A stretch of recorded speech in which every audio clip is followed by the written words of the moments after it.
রাধে রাধে। নমস্কার বন্ধুরা, আশা করি সকলে ভালো আছেন আমাদের পরম প্রিয় সখা শ্রীকৃষ্ণের আশীর্বাদে। আজকে কথা শ্রীকৃষ্ণগীতে শোনাবো এক অনন্য কাহিনী। শহরের এক ক্যান্টিনে হাতে কফি, সামনে ল্যাপটপ নিয়ে রাহুল। আজকের প্রজন্মের মতোই চ্যালেঞ্জ আর স্বপ্নের মাঝখানে আটকে থাকা এক তরুণ। তার মাথার ভেতর অগণিত প্রশ্ন, ক্যারিয়ার, রিলেশনশিপ, নিজের প্যাশন, সব কিছুর ভারসাম্য রাখবো কীভাবে?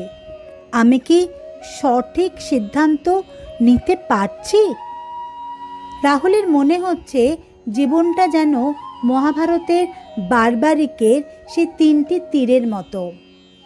একটা তীর প্যাশন আর স্বপ্নের জন্য, আর একটা রাধে রাধে। নমস্কার বন্ধুরা, আশা করি সকলে ভালো আছেন আমাদের পরম প্রিয় সখা শ্রীকৃষ্ণের আশীর্বাদে।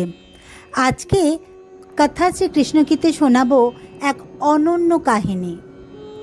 শহরের এক ক্যান্টিনে হাতে কফি, সামনে ল্যাপটপ নিয়ে রাহুল।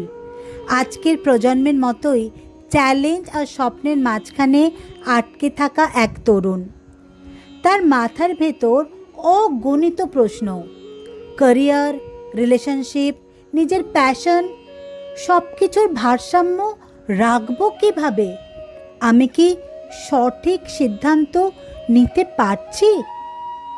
রাহুলের মনে হচ্ছে জীবনটা যেন মহাভারতের বারবারিকের সেই 3টি তীরের মতো। একটা তীর প্যাশন আর স্বপ্নের জন্য, আর একটা তীর পরিবারের